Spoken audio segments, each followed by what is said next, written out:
Hi എല്ലാവർക്കും purple പ്ലാറ്റേഴ്സിൻ്റെ വക A very happy and prosperous new year. ഇന്ന് നമ്മൾ ചെയ്യാൻ പോകുന്നത് ഒരു സോഫ്റ്റ് ആയിട്ടുള്ള ബേസിക് സ്പഞ്ച് കേക്കിൻ്റെ ഡീറ്റെയിൽഡ് റെസിപ്പിയാണ് കേട്ടോ. അപ്പോൾ ഈ കേക്കിൻ്റെ സ്പഞ്ചിൻ്റെ അളവ് വെച്ച് നമുക്ക് 1 കിലോൻ്റെ ക്രീം കേക്ക് ഉണ്ടാക്കിയെടുക്കാം. ഇത് നോക്കിയേ, ഈ സ്പഞ്ചിനെ നമുക്ക് ഇതുപോലെ 3 ലെയറായിട്ട് കട്ട് ചെയ്തെടുത്താൽ ഇതിൻ്റെ ഇടയ്ക്ക് വിപ്പിംഗ് ക്രീം പരട്ടിയിട്ട് നമുക്ക് ഇതിനെ ബ്ലാക്ക് ഫോറസ്റ്റ് കേക്ക് ആക്കാം, ചോക്ലേറ്റ് ട്രഫിൾ കേക്ക് ആക്കാം, അല്ലെങ്കിൽ വാൻചോ കേക്ക് ഉണ്ടാക്കിയെടുക്കാം. അതുപോലെ തന്നെ ഈ ചോക്ലേറ്റ് സ്പഞ്ച് ബേസ് ആയിട്ട് വരുന്ന എല്ലാ ചോക്ലേറ്റ് കേക്കിനും നമുക്ക് ഈ സ്പഞ്ച് യൂസ് ചെയ്യാം. അപ്പോൾ ഈ soft and basic chocolate sponge എങ്ങനെ ഉണ്ടാക്കാൻ നമുക്ക് നോക്കാം. അപ്പോൾ ആദ്യം തന്നെ ഞാൻ ഇവിടെ ഒരു പാൻ എടുക്കാൻ കേട്ടോ, നമ്മൾ കേക്ക് ഉണ്ടാക്കാൻ പറ്റിയ പാൻ. ഇതിപ്പോൾ ഒരു 7 ഇഞ്ചിൻ്റെ പാനാണ് എടുത്തിരിക്കുന്നത്. 6 ഇഞ്ചിൻ്റെ ആയാലും എടുക്കാം, അപ്പോൾ നമ്മുടെ കേക്കിന് കുറച്ചും കൂടി ഹൈറ്റ് കിട്ടും. ഇനി ഇതിലേക്ക് നമുക്ക് ഓയിലോ ബട്ടറോ വെച്ച് നമുക്ക് ഗ്രീസ് ചെയ്തെടുക്കാം. എന്നിട്ട് ഇതിൻ്റെ ബേസിലേക്ക് ഒരു ബട്ടർ പേപ്പർ വെച്ച് കൊടുക്കാം. ബട്ടർ പേപ്പർ കട്ട് ചെയ്യേണ്ട ഒരു ഈസി മെത്തേഡ് ഞാൻ കാണിച്ചു തരാം കേട്ടോ. ഈ പിള്ളേർക്കൊക്കെ അറിയാവുന്ന മെത്തേഡാണ്.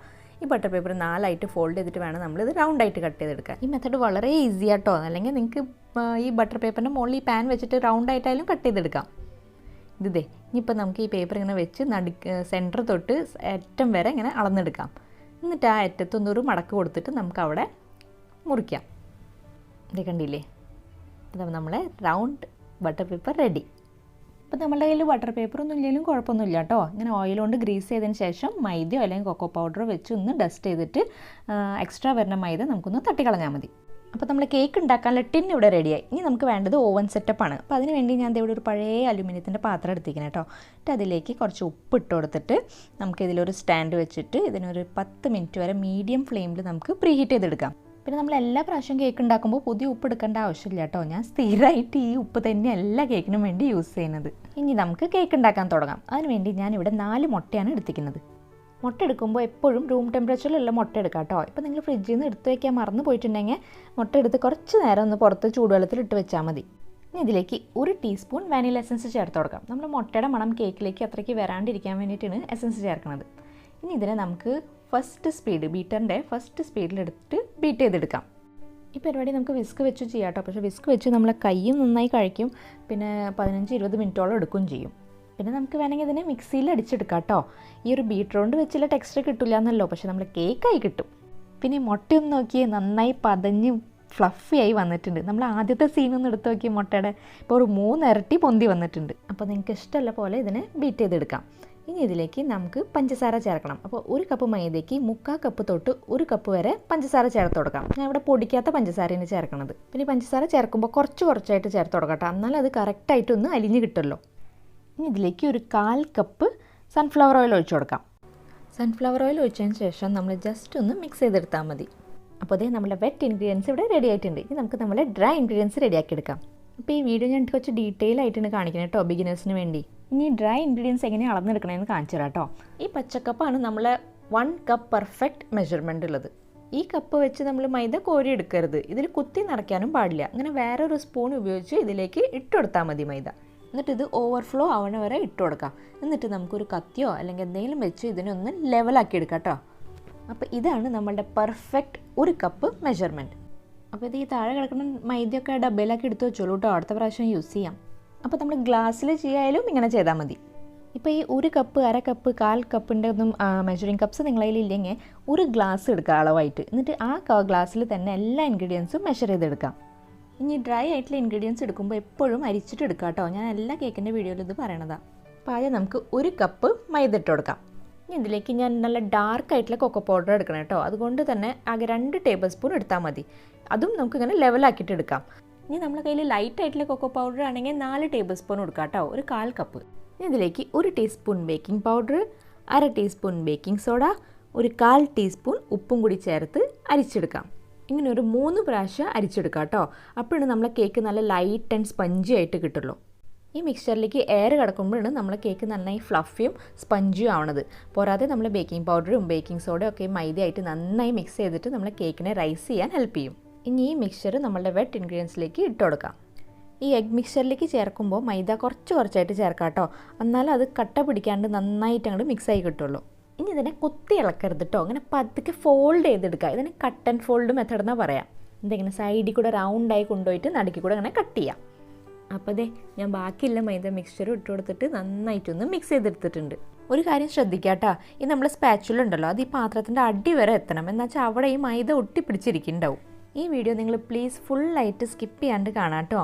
എന്നിട്ട് ഇഷ്ടപ്പെടുകയാണെങ്കിൽ പ്ലീസ് വീഡിയോ ലൈക്ക് ചെയ്യുക. എന്നിട്ട് ഇതുവരെ സബ്സ്ക്രൈബ് ചെയ്തിട്ടില്ലെങ്കിൽ പ്ലീസ് ഒന്ന് സബ്സ്ക്രൈബ് ചെയ്യുക കേട്ടോ. എന്നാലേ ഈ വീഡിയോ കൂടുതൽ ആൾക്കാരിലേക്ക് യൂട്യൂബ് ഷെയർ ചെയ്യുള്ളൂ. എന്നിട്ട് ആ സബ്സ്ക്രൈബ് ബട്ടൻ്റെ അടുത്തുള്ള ഒരു ബെൽ ഐക്കൺ ഉണ്ടല്ലോ, അതും കൂടി ഒന്ന് ഓൺ ആക്കി വെക്കുക. എന്നാലേ ഞാൻ ഈ പുതിയ വീഡിയോസൊക്കെ ഇടുമ്പോൾ നിങ്ങൾക്ക് അറിയാൻ പറ്റുള്ളൂ. ഇനി നമ്മൾ ബാറ്റർ നല്ല തിക്കാണെങ്കിൽ അതിലേക്ക് 1-2 ടേബിൾ സ്പൂൺ പാൽ ഒഴിച്ചു കൊടുത്തിട്ട് നല്ല പെർഫെക്റ്റ് ടെക്സ്ചർ ആക്കിയെടുക്കാം. ഇനി നമ്മൾ ബേക്കിംഗ് സോഡ ഒന്ന് റിയാക്ട് ചെയ്യാൻ വേണ്ടി നമുക്കിതിലേക്ക് 1 ടീസ്പൂൺ വിനാഗിരി ചേർത്തൊന്ന് മിക്സ് ചെയ്ത് കൊടുക്കാം. എന്നിട്ട് നമ്മളുടെ കേക്ക് ടിന്നിലേക്ക് ഒഴിച്ചു കൊടുക്കാം. ഇത് നോക്കിയേ, നല്ല റിബൺ പോലെ വീണില്ലേ? അപ്പോൾ ഇതുപോലെയാണ് നല്ല ഞെറി പോലെ ആയിട്ട് വരണം നമ്മളുടെ ബാറ്ററിൻ്റെ കൺസിസ്റ്റൻസി. നിങ്ങൾക്ക് എന്തെങ്കിലും ഇതിൽ ഡൗട്ട് ഉണ്ടെങ്കിൽ പ്ലീസ് കമൻറ്റ് സെക്ഷനിൽ ചോദിക്കാം കേട്ടോ. ഞാൻ എന്തായാലും റിപ്ലൈ തരുന്നതായിരിക്കും. പിന്നെ ഈ വീഡിയോ നിങ്ങൾ ഏത് സ്ഥലത്തു നിന്ന് കാണണമെന്നൊന്നും എന്നെ കമൻറ്റ് സെക്ഷനിൽ അറിയിക്കുമോ?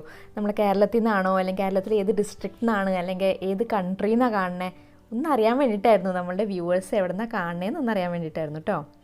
ഇനി നമുക്ക് ഈ കേക്ക് ടിന്നെ ഒന്ന് ടാപ്പ് ചെയ്ത് കൊടുക്കാം കേട്ടോ. ഇതിൽ വല്ല എയർ ബബിൾസൊക്കെ ഉണ്ടെങ്കിൽ പോയി കിട്ടാൻ വേണ്ടിയിട്ടാണ്. ഇങ്ങനെ ടാപ്പ് ചെയ്യുമ്പോൾ നമ്മളെ ഉള്ളിലുള്ള എയർ ബബിൾസൊക്കെ ഇത് മുകളിലേക്ക് വന്ന് പൊട്ടും. അപ്പോൾ ബേക്കായി വരുമ്പോൾ നമ്മളുടെ കേക്കിൻ്റെ ഉള്ളിൽ ഹോൾസ് കാണില്ല.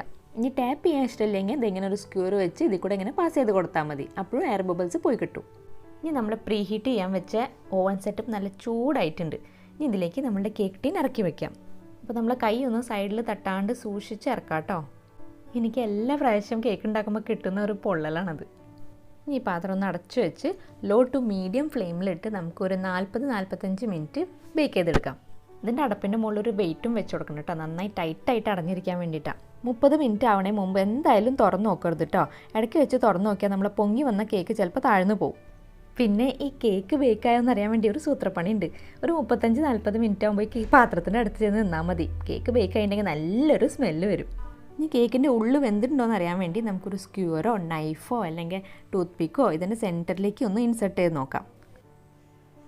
ഇതൊക്കെ ഉണ്ട്, നല്ല ക്ലീനാണ്. അതിൻ്റെ അടുത്ത് നമ്മളെ കേക്ക് പെർഫെക്റ്റ്ലി ബേക്ക്ഡ് ആണ്. ഇനിയിപ്പോൾ ബേക്ക് ആയിട്ടില്ലെങ്കിൽ ഒരു 5-10 മിനിറ്റോ അടച്ചു വെച്ച് പിന്നെ ഒന്ന് വേവിച്ചെടുക്കാം കേട്ടോ. ഇനി ഇതിനെ നമുക്കൊരു റാക്കിലേക്ക് വെച്ച് കൊടുക്കാം. ഈ അടിഭാഗം ചൂടാറാൻ വേണ്ടിയിട്ടാണ് ഞാൻ ഈ പൊക്കി വെച്ചിരിക്കുന്നത് കേട്ടോ. ഇനി ഇത് തണുത്തതിന് ശേഷം ഞാൻ നിങ്ങൾക്ക് കാണിച്ചു തരാം. ഇനി കേക്ക് സോഫ്റ്റ് ആണോ എന്ന് അറിയാൻ വേണ്ടി ഇങ്ങനെ തൊട്ടൊക്കെ ഒരു ചടങ്ങുണ്ട് കേട്ടോ എനിക്ക്. എന്നാലൊരു സമാധാനമല്ലോ. ഇത് 1 മണിക്കൂർ കഴിഞ്ഞപ്പോൾ നമ്മളെ കേക്ക് നന്നായി തണുത്തുണ്ട്. ഇനി ഒരു കത്തി വെച്ച് നമ്മളിത് സൈഡൊക്കെ വിടിച്ചെടുക്കാം. എന്നിട്ട് ഇതിൻ്റെ മുകളിൽ ഒരു പ്ലേറ്റ് കമത്തി വെച്ച് ഈ പാത്രം ഒന്ന് ഫ്ലിപ്പ് ചെയ്തിട്ട് നമുക്ക് കേക്ക് ടിൻ്റെ മുകളിൽ 2 തട്ട് കൊടുത്താൽ അത് ഡിമോൾഡായി കിട്ടും. ഇനി ഈ ബട്ടർ പേപ്പറൊക്കെ എടുത്ത് മാറ്റിയാൽ നമ്മുടെ കേക്ക് സ്പഞ്ച് റെഡി. ഇത് നോക്കിയേ, ഇതിൻ്റെ മേൾഭാഗം ഇങ്ങനെ ഒട്ടിപ്പിടിച്ചാൽ നമുക്ക് ഇതിനൊന്ന് കട്ട് ചെയ്ത് കളയാം കേട്ടോ. ഇനി കേക്ക് സ്പഞ്ച് ഉണ്ടല്ലോ, നമുക്ക് ലെയർ ആക്കാനുള്ള കേക്കാണ്, ക്രീം പരത്താൻ വേണ്ടി. അപ്പോൾ ഇതിൻ്റെ എല്ലാ ലെയേഴ്സും ഒരേപോലെ ഇരിക്കണം, പൊങ്ങിയും താഴ്ന്നും ഇരിക്കാൻ പാടില്ല. അപ്പോൾ ഈ മേൾഭാഗം നമുക്കൊന്ന് ലെവലാക്കി കട്ട് ചെയ്ത് മാറ്റാം. ഇതിൻ്റെ ടോപ്പ് പോർഷനൊക്കെ നമ്മൾ കട്ട് ചെയ്ത് കളഞ്ഞ് ഇപ്പോൾ അതിനെ നല്ല സുന്ദരക്കുട്ടപ്പനാക്കി വെച്ചിട്ടുണ്ട്. കണ്ടോ, നല്ല സോഫ്റ്റ് ആയിട്ടുള്ള കേക്കല്ലേ, കണ്ടാൽ തന്നെ അറിയാം നല്ല മോയിസ്റ്റ് ആൻഡ് സ്പഞ്ചി കേക്കാണ്. പിന്നെ നല്ല ഹൈറ്റും കിട്ടിയിട്ടുണ്ട്, കണ്ടില്ലേ, നല്ല 3 ലെയർ ആക്കി എടുക്കാൻ പറ്റിയ ഹൈറ്റാണ്. ഇനി ഞാൻ ഇതിനെ 3 ലെയറായിട്ട് കട്ട് ചെയ്തെടുക്കുന്നത്. ഇതിൽ ക്രീം പറ്റാൻ വേണ്ടിയിട്ടാട്ടോ ഞാൻ ഇതിനെ ബ്ലാക്ക് ഫോറസ്റ്റ് ആക്കി കൺവേർട്ട് ചെയ്യാൻ പോവാം. അപ്പോൾ നല്ല സിമ്പിളായിട്ടുള്ള ബ്ലാക്ക് ഫോറസ്റ്റ് കേക്കിൻ്റെ റെസിപ്പി കാണാൻ ആഗ്രഹമുള്ളവർ പ്ലീസ് കമൻറ്റ് ചെയ്യാം കേട്ടോ. ശരിക്കും പറഞ്ഞാൽ എല്ലാ കേക്കിനേക്കാളും ഏറ്റവും ഈസി ആയിട്ടുള്ള കേക്കിന് ബ്ലാക്ക് ഫോറസ്റ്റ് കേക്ക് ഉണ്ടാക്കാൻ. ഈ ചോക്ലേറ്റ് സ്പഞ്ച് ഒന്ന് ആയി കിട്ടിയാൽ പിന്നെ എല്ലാ കേക്കും ഈസിയാണ്. ഇതേ അപ്പോൾ നമ്മുടെ ഫസ്റ്റ് ലെയർ ഇവിടെ കട്ടായി കിട്ടിയിട്ടുണ്ട്, കണ്ടില്ലേ, നല്ല സോഫ്റ്റ് അല്ല. ഇനി ഇതിനെ പിടിച്ച് ഞാൻ കൂടുതൽ അഭ്യാസമൊന്നും കാണിക്കുന്നില്ല, ചിലപ്പോൾ പൊട്ടിപ്പോയാണ്ടല്ലോ നാണക്കേടാവും. അപ്പോൾ അതുപോലെ തന്നെ നമ്മളുടെ സെക്കൻഡ് ലെയറും തേർഡ് ലെയറും ഇവിടെ കട്ട് ചെയ്ത് റെഡി ആയിട്ടുണ്ട്. അപ്പോൾ നമ്മൾ ബേസിക് ആയിട്ടുള്ള ചോക്ലേറ്റ് സ്പഞ്ച് കേക്ക് നിങ്ങളെല്ലാവരും ഉണ്ടാക്കാൻ പഠിച്ചെന്ന് ഞാൻ വിശ്വസിക്കുന്നു. എന്തെങ്കിലും ഡൗട്ട് ഉണ്ടെങ്കിൽ പ്ലീസ് കമൻറ്റ് സെക്ഷനിൽ വന്ന് ഒന്ന് ചോദിക്കാം കേട്ടോ, ഞാൻ എന്തായാലും റിപ്ലൈ തരും. അപ്പോൾ എല്ലാ പ്രാവശ്യം പറയുന്ന പോലെ വീഡിയോ ഇഷ്ടമായിട്ടുണ്ടെങ്കിൽ പ്ലീസ് ലൈക്ക് ചെയ്യുക, ഷെയർ ചെയ്യുക, സബ്സ്ക്രൈബ് ചെയ്യുക. അപ്പോൾ ഇനി ഞാൻ അടുത്ത വീഡിയോ ആയിട്ട് വരുമ്പോഴേക്കും ഈ സ്ക്രീനിൽ കാണുന്ന വീഡിയോസ് എല്ലാം കാണണം കേട്ടോ. അപ്പോൾ നമുക്കിനി നെക്സ്റ്റ് വീഡിയോ കാണാം. Tata, bye, thank U.